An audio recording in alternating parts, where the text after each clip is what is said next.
আসসালামু আলাইকুম। সাথে আমার সকল বন্ধুরা কেমন আছেন?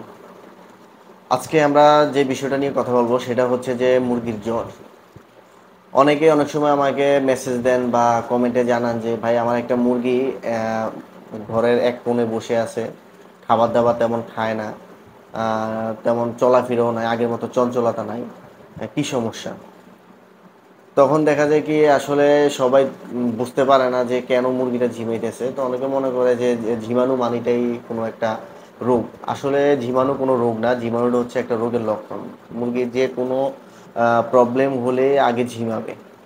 আপনার যদি মুরগি রানীক্ষেত হয় সেক্ষেত্রেও মুরগি ঝিমাবে, গাম্বুর হলেও ঝিমাবে, রক্ত আমাশা হলেও ঝিমাবে, আপনার পাতলা পায়খানা হলেও ঝিমাবে। মানে যে কোনো সমস্যাতেই মুরগি ঝিমাবে। মুরগির ঝিমানোটা কোনো রোগ না, এটা হচ্ছে রোগের একটা লক্ষণ। তো যেহেতু আমরা আজকে জ্বর নিয়ে কথা বলবো সেই ক্ষেত্রে বলবো যে যখনই আপনি কোনো মুরগি দেখবেন যে এক পাশে ঝিমাইতেছে বা উস্কো আছে বা খাবার দাবার তেমন খাইতেছে না, আপনি মুরগিটা নিয়ে আগে দেখবেন যে মুরগির শরীরে তাপমাত্রাটা কেমন।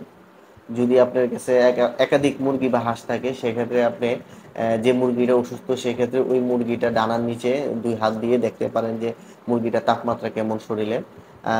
যদি এটার তাপমাত্রা দেখেন পাশাপাশি অন্য যদি মুরগি বা হাঁস থাকে ওগুলোকে নিয়ে আপনি দেখতে পারেন। যদি দেখেন যে ২ টার মধ্যে তারতম্য আছে মানে যে মুরগিটা অসুস্থ ওটার শরীর তাপমাত্রা বেশি দেখা যাইতেছে তার মানে বুঝতে হবে যে মুরগিটার জ্বর হইছে। নরমালি আপনি অন্য মুরগি না থাকলেও একটা মুরগি থাকলেও মুরগিটার টেম্পারেচার দেখলে আপনি বুঝতে পারবেন যে মুরগিটার শরীরে জ্বর। যেমন আমাদের যখন জ্বর হয় আমাদের শরীরে তাপমাত্রা অনেক বেড়ে যায়। তখনই আমরা বুঝতে পারি। তো সেম অবস্থা মুরগির। তখন আমরা কি করতে পারি? কি ট্রিটমেন্ট নিতে পারি মুরগির যদি জ্বর হয়? সেক্ষেত্রে আমরা একটা মেডিসিন ইউজ করতে পারি সেটা হচ্ছে যে ফার্স্ট বেড। এই মেডিসিনটা ইউজ করতে পারি। এটা হচ্ছে জ্বরের জন্য ভালো কাজ করে।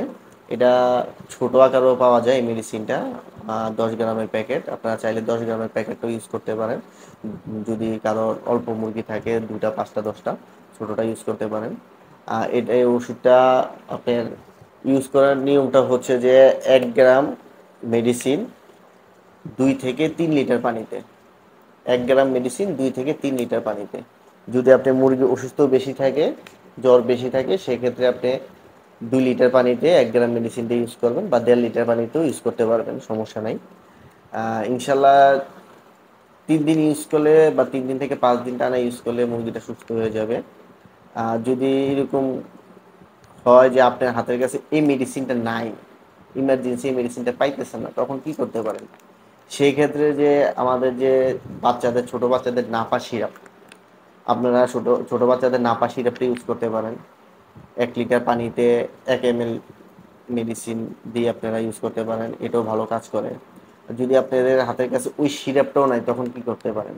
সেক্ষেত্রে আপনাদের ঘরে যদি নাপার ট্যাবলেটটা থাকে, যদি একটা নাপা ট্যাবলেট থাকে সেক্ষেত্রে আপনারা ২ লিটার পানিতে আমি যেটা নরমালি করি যদি আমাদের কাছে এই মেডিসিনটা ইমার্জেন্সিতে না থাকে তখন আমরা একটা নাপা ট্যাবলেট ২ লিটার পানিতে ইউজ করি। ২ লিটার পানিতে একটা নরমাল নাপা ট্যাবলেট দিয়ে ভালো করে গুলে মুরগিগুলোকে খেতে দিবেন। ইনশাল্লাহ মুরগিগুলোর জ্বর যদি থাকে শরীরে ইনশাল্লাহ সেরে যাবে, আশা করা যায়। চেষ্টা করবেন যে এই মেডিসিনটা ইউজ করতে, যেহেতু এটা ভেটেরিনারি মেডিসিন। এই মেডিসিনটা হাঁস মুরগির জন্যই তৈরি করা।